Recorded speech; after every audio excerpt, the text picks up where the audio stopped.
얘들아 출근하자. 이노상의 취업락서 시간입니다. 모셔볼까요? 네, 인사PR연구소의 윤호상 소장님 모셨습니다. 어서 오세요. 반갑습니다. 예. 자, 먼저 화면 통해서 오늘의 주제를 살펴보도록 하겠습니다. 네. 하반기 대기업 공채 전략이라고 나왔네요. 그래요. 방학한 지가 벌써 한 달 정도 됐나요? 그러면 그렇죠, 대학생들이. 앞으로 개강까지 또 한 달 반 정도 남은 건가요? 미리미리 정말 대비를 해야 되겠어요. 그래서 오늘 준비하신 것 같은데요? 네, 실제 이제 방학이 한 달 정도 지나가 버렸습니다. 아이고. 그래서 좀 내실 있게 준비한 친구들도 많은데요. 그 반면에 당초 목표보다 좀 미흡하게 준비하는 친구도 많은데, 이제 삼성그룹이 9월 23일 날 공채를 한다고 예비 발표를 하는 시기가 됐기 때문에 하반기 대기업 공채에 대해서 조금 더 세밀하게 살펴보고 거기에 대한 전략을 조금 더 구체적으로 오늘 점검해보고자 합니다. 네. 자, 최근 하반기 공채에 대한 그 전망 자료가 나오던데요. 좋은 소식보다는 좀 나쁜 소식, 약간 좀 어두운 소식이 좀 더 있는 것 같아요. 네, 맞습니다. 원래 이제 일단 상반기를 한번 되돌아본다면 이제 글로벌 위기라든지 산업 전반이 침체되다 보니까 상반기 구직자들이 좀 온몸으로 경기가 어렵다는 것을 느꼈을 겁니다. 그렇습니다. 실제 이제 채용이라는 부분에서는 이제 예정 인원은 발표되고 실적 인원은 발표가 되지 않는 상황이기 때문에 상반기 결과가 좀 어떻게 되는지 단언하기는 힘든 부분이 있지만 직접 대학생들을 만나보면 과거보다 조금 더 힘들었다고 평가를 하는 경우가 많았습니다. 다만 이제 공채의 특성상 상반기보다는 하반기에 많은 인원이 좀 몰리다 보니까 좀 여유롭게 생각하시는 게 좋은데요.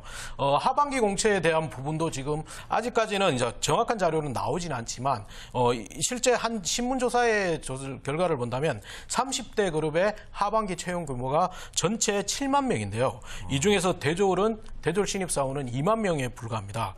2만 명 규모는 실제 지난해보다는 3천 명이 적은 숫자이고 상반기보다 좀 적은 숫자로 예상이 되고 있는데요. 네. 다만 이거는 이제 아직까지 이제 예측 자료이기 때문에 이런 뉴스에 너무 실망하거나 흔들리지 않으시는 게 좋고요. 본인만의 좀 차분한 취업 준비를 하시는 게 오히려 좋은 전략이 될 것 같습니다. 네, 그렇습니다. 자, 힘들 수도 있다 이런 전망도 나오고 있지만 부딪히기 전에는 사실 모르는 거잖아요. 네, 힘내셔서 준비하시기 바라겠고요. 또 일반적으로 상반기보다는 하반기에 좀 채용 인원이 많기 때문에 희망 놓지 마시기 바랍니다. 자, 오늘 주제 하반기 대기업 공채 전망인데 첫 번째로 알려주실 게 어떤 거예요? 공채 전망을 좀 키워드별로 한번 정리를 해봤는데요. 네. 첫 번째는 이제 SNS가 활성화하다 보니까 이제 소통이라는 단어가 굉장히 중요해지고 있습니다. 그래서 공채에서도 소통, 공감이라는 것을 첫 번째 키워드로 소개해드리려고 합니다. 네. 실제 이제 과거와 달리 기업은 구직자들에게 적극적인 소통을 시도하고 있고 이것이 하반기에는 좀 더 강화될 것 같습니다. 실제 온라인상에서 이제 SNS 계정을 통해서 단순히 이제 구직자와의 커뮤니케이션을 하던 부분에서 채용 홈페이지를 벗어나서 블로그라든지 다양한 수단으로 온라인으로 지원하고 있고요. 또한 이제 이런 온라인 노력뿐만 아니고 기존에 이제 일방적인 채용 설명회에서 벗어나서 각 학교에 갖는 취업 박람회, 특히 이제 현대차 같은 경우는 인사 담당자들과의 점심 식사 시간을 만남 자리를 하면서 소통을 빈번하게 하고 있습니다. 특히 이제 또 채용 설명회조차도 이제 교육 쪽에서 에듀테인먼트 좀 재밌는 것들이 필요하기 때문에 각 기업의 이제 채용 설명회가 좀 바뀌고 있는데요. 기아자동차는 영화관에서 하는 시네마데이를 비롯해서 CJ는 컬처럴 레시피, 그다음에 하나금융은 뮤지컬과 함께 하는 경우고, 그다음에 광고회사인 이노션에는 소풍을 간다든지, 그다음에 제일기획에서는 쇼케이스 형식으로 좀 차별화되고 다양한 채용 설명회가 반복되고 있습니다. 재밌네요. 네. 자, 이렇게 취업 정보만 알려주는 것이 아니라요. 직무에 대해서 현재 일하고 계신 분들이 이렇게 직접 만나서 뭐 이야기해주는, 조언해주는 것도 있나요? 네, 실제 이제 과거와 다르게 이제 직무에 대해서 이제 기업이 구체적으로 얘기하는 경우가 많은데요. 네. 대표적인 게 삼성그룹을 비롯해서 롯데, 그다음에 코롱그룹들이 직접 직원들을 구직자와 연결해서 직무에 대한 멘토링을 하고 있습니다. 이 멘토링은 전담 멘토를 가지고 1:1 소통을 하면서 실제 직무가 어떤 일인지를 구체적으로 알려주고 있는데요. 다만 이게 구직자들에게는 본인이 하고 싶어하는 직무에 대한 세밀한 이해라는 장점이 있고 기업 자체에서도 신규 입사자가 직무를 이해 못하면서 미리 퇴사하는 경우를 예방하는 경우라고 보시면 됩니다. 이 경우가 이제 하반기에는 다양한 형태로 멘토링이 점점 확대된다고 보셔야 될 겁니다. 그렇군요. 예. 기업들이 적극적인 소통을 구직자들과 하려고 이렇게 노력하고 있는데 이게 저희처럼 약간 먼 발치에서 한 발자국 좀 떨어져서 볼 때는 아 정말 좋게 변하고 있구나, 좋은 현상이다 이런 느낌이 드는데 이게 막상 그 당사자들, 구직자들 입장에서는 이렇게 적극적으로 나와 부담스러운데 이렇게 될 수도 있을 것 같아요. 네. 어떻게 반응해야 돼요? 기업이 먼저 적극적으로 손을 내민다면 구직자들도 적극적으로 다가가서 손을 잡아줘야 됩니다. 네네네. 실제 이제 본인이 가고 싶은 회사의 여러 행사나 소통의 기회는 반드시 찾아서 꼼꼼히 다니셔야 되고요. 이런 노력 자체가 그 지원 회사에 대한 열정으로 보이기 때문에 굉장히 유용하게 활용이 될 수 있습니다. 또한 특히 이제 수도권과 달리 지방에 있는 대학생들은 좀 이런 게 소극적인데요. 네. 오히려 적극적으로 찾아서 하는 게 필요한데 실제 이제 현대차 채용 설명회 같은 경우는 각 대학별로 자체적으로 투표를 했습니다. 그래서 투표 1, 2 대학을 가기 때문에 그런 부분도 오히려 적극적으로 참여해서 우리 학교에 찾아오게끔 만드셔야 되는 거고요. 또한 이제 오프라인이나 온라인 상에서 이런 만남을 할 때 질문을 하는 경우가 많은데 네. 너무 기초적인 질문을 하는 경우가 많기 때문에 오히려 조금 먼저 찾아보고 공부하고 난 다음에 조금 더 수준 높은 질문을 하는 게 본인의 이미지를 좀 남길 수가 있습니다. 그래요. 네, 기본이 알겠습니다. 중요해요, 정말. 그래요. 네. 자, 첫 번째 소통은 이제 좀 적극적으로 좀 해봐라. 네. 예, 그런 내용이었고요. 두 번째 소통은 무엇입니까?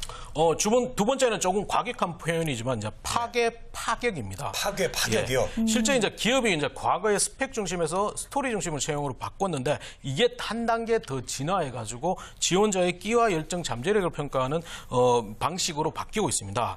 그 대표적인 예가 SK그룹의 이제 오디션형으로 진행되는 바이킹형 인재 선발. 그다음에 삼성그룹의 경우는 인문계 출신에게 소프트웨어 전문가로 성장할 수 있게끔 만들어주는 컨버전스 소프트웨어 아카데미 등이 있고요. 그다음에 이런 시도 위에 이제 SC제일은행에서 슈퍼챌린저 코리아라든지 제가 기존에 좀 고정으로 출연했던 KBS의 일자리 119, 그다음에 스카우트 등의 방송 매체와 연관된 오디션형 채용 형태가 있고요. 그다음에 KB국민은행의 통섭형 인재 선발뿐만 아니고 하나은행의 게임 면접 등의 다양한 면접과 독특한 면접이 시도되고 있습니다. 다만 이게 이제 전반적으로 이제 검증 도입되기보다는 일부 도입되는 경우로 보셔야 될 겁니다. 네. 그렇군요. 약간 여기서 궁금한 게 있는데 네. 개인적으로 게임 면접은 어떻게 하는 면접인가요? 게임 면접이요? 예. 게임 면접. 게임 하는 거예요. 실제 이제 여러 면접 속에 이제 게임 면접이 하나가 있는데 이제 주로 단체 게임을 합니다. 단체 게임을 해서 뭐 여러 가지 형태에서 팀워크라든지 본인의 희생도 뭐 이런 것들을 파악하는 겁니다. 게임하는 모습을 지켜보면서 네, 그렇죠. 인성까지 거기서, 좀 파악을 하나 봐요. 저 자기 역할을 또 어떻게 하고 예, 남들하고는 어떻게 또 이렇게 상호 작용을 하면서 잘 어울리는지 그런 거 보는 거 아닌가요? 네, 맞습니다. 예, 예. 그렇군요. 자, 그리고요. 아까 이제 그 앞에 이제 말씀해 주신 그런 면접들이요. 다양한 면접들. 제가 이제 본 것 같아요. 현대자동차에서 하는 거 있잖아요. 이번에 그 도입하는 더 H. 네. 예, 맞나요? 이제 뭐 재권 씨가 저보다 더 전문가인데 예, 예. 이게 실제 파격과 파괴의 대표적인 사례라고 보시면 됩니다. 이 현대자동차도 다른 기업과 마찬가지로 짧은 시간 내에 자기소개서나 인적성으로 평가한다는 게 예상치 못한 오류를 발생한다고 알고 있었고요. 그다음에 지원자 수가 급증하다 보니까 이 획일적인 평가나 객관적인 오류를 빠지는 것을 방지하기 위해서 이번에 더 H라는 새로운 공채 방법을 도입하였습니다. 네네네. 정확한 인원은 확정이 안 돼 있지만 하반기 공채 인원의 30% 수준까지 선발한다는 목표가 설정돼 있고요. 이 경우는 이제 실제 학교를 방문해서 방문하는 것뿐만 아니고 영현대라는 홈페이지, 채용 홈페이지에 그다음에 상해 상담센터 지원 등의 방식으로 예비 후보자를 이미 캐스팅 확정했고 추가 모집 중입니다. 이거는 총 4개월 동안 진행되는데 직무별로 구별된 그룹을 나눠서 다양한 활동을 전개할 건데 스펙보다는 지원자의 철학, 가치관, 삶에 대한 자세를 다양한 모임이나 소통 속에서 확정할 예정입니다. 그렇군요. 네. 이게 기존하고 좀 다른 방식이잖아요. 그러다 보니까 기존에는 좀 인재로 평가를 못 받던 새로운 인재를 발견할 수 있는 기회도 되겠지만 일반 어떤 다른 구직자들에게는 다른 부담이 될 수도 있을 것 같거든요. 듣기로는 뭐 이거 캐스팅이 되려고 안 하던 쓰레기 줍기도 한다고 하고요. 뭐 이러는데 어떻게 봉사활동, 대응을 예, 지원하고. 하는 게 좋을까요? 실제 맞습니다. 이게 취업에 준비한 스펙적인 측면보다는 오히려 자기가 정말 몰입하는 분야를 체크하는 부분이기 때문에 네. 이게 좀 애매한 부분이 있지만 일단은 다른 지원자와 다른 스토리나 경험, 장점을 좀 찾아서 집중한 것이 필요하고요. 그리고 이제 너무 취업 쪽에 특화된 내용이나 경험을 의도적으로 어필하는 게 오히려 부정적인 인상을 남길 수밖에 없습니다. 예. 그리고 이제 더 H 같은 경우는 4개월 동안 다양한 모임을 직접 경험하다 보니까 지원자 일상생활 속에서 관찰해서 평가가 많이 되는데요. 그렇기 때문에 조금 더 적극적으로 행동하고 그다음에 전반적인 모임을 좀 주도하는 역할을 하는 게 오히려 긍정적인 인상을 남길 수가 있습니다. 그렇군요. 너무 인위적이면 좀 부정적일 수 있군요, 오히려. 예. 네. 그 제가 이제 봉사활동 예전에 이제 사회 보러 재능 기부하러 갔는데 대학생들이 왔어요. 근데 이제 봉사활동 열심히 하고 그래서 참 보기가 참 좋았는데 네. 마지막에 그걸 확인하는 어떤 증서를 막 받아가려고 그래서 이게 정말 자발적인 건가 아니면 이거 단순히 스펙 때문에 그렇게 하는 건지라는 생각을 좀 했었는데 네, 그런 문제가 또 그게 있죠. 조금 아쉽더라고요. 네. 예. 자, 혹시 또 다른 트렌드 예상하시는 거 지금 말씀하신 소통 공감 그리고 파괴 파격 이 이외에 또 뭐 있을까요? 네, 앞에서 반복되는 얘기였지만 이제 스토리나 인성이라는 키워드입니다. 네. 이거는 과거에부터 이제 작년, 재작년부터 스펙 중심에서 평가가 오류를 발생하다 보니까 지원자의 실제적인 경험, 역량이나 잠재력, 인성을 검증하는 부분들이 지금 집중되고 있는데요. 실제 이제 과거보다는 지원서 사항에서 학력인 학점, 가족 사항을 삭제하는 시도뿐만 아니고 자기소개서의 평가가 다양한 항목으로 평가가 증가되고 질문이 다양화되는 경우, 그다음에 KB국민은행 같은 경우는 책을 주고 인문학적 소양을 하는 통습형 인재, 그다음에 현대자동차는 자폐어의 5분 PR을 통해서 서류 정령을 면제시킨다든지 SK그룹은 SK 탤런트 페스티벌의 브라인드 프레젠테이션을 통해서 서류 면접을 면제시키는 다양한 시도가 반복되고 있습니다. 네. 특히 이제 지원자의 인성적인 부분이 계속 문제가 되다 보니까 오히려 요즘에는 경험을 묻는 역량 기반의 구조화 면접 기법이 면접 전반에 지배하고 있는데요. 네네. 이것을 위해서는 조금 뭐랄까 본인만의 좀 차별적인 스토리, 진짜 다른 친구들이 할 수 있는 스토리를 먼저 정리를 하셔야 되는데 이게 방학 시간을 통해서 본인의 다양한 경험을 세밀하게 점검하고 정리하는 것을 뿐만 아니고 무의미하게 이제 차별성이 없는 큰 경험, 다른 친구들이 만회한 큰 경험보다는 큰 경험 속에 작은 에피소드를 소재로 잡는 것이 좋은 방법이고요. 또한 이제 면접에서는 꼬리에 꼬리를 묻는 질문이 반복되다 보니까 경험의 결과 중심으로 정리하기보다는 세부적인 과정이라든지 상대방의 반응, 그다음에 다른 대안을 선택했으면 어땠을까라는 다각적인 분석을 준비하시는 게 좋습니다. 네, 그렇군요. 알겠습니다. 자, 하반기 대기업 공채 전략 미리 오늘 시간 통해서 살펴봤는데요. 네.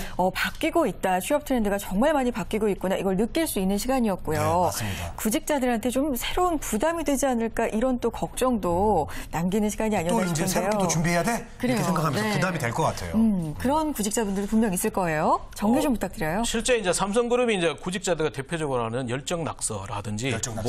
모든 기업이나 이런 부분들에서 강조하는 게 스펙이 아니고 스토리라고 엄청나게 강조를 하고 있습니다. 네네네. 하지만 이제 구직자들은 주변 사람들의 카드라 통신이라든지 일부 영리 목적으로 운영되는 취업 커뮤니티 얘기를 너무 믿으면서 스펙에 집중하는 경향이 강합니다. 그렇기 때문에 가장 중요한 전략은 언론이나 취업 카페, 커뮤니티에서 주장하는 스펙의 함정과 오류에서 벗어나는 것이 출발점이 되어야 합니다.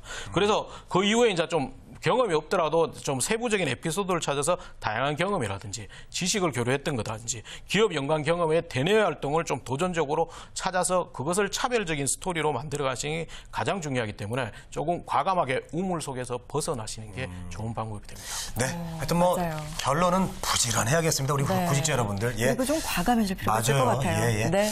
자, 오늘 하반기 대기업 공채 전략에 대해서 살펴봤습니다. 윤호상 소장님 감사합니다. 고맙습니다.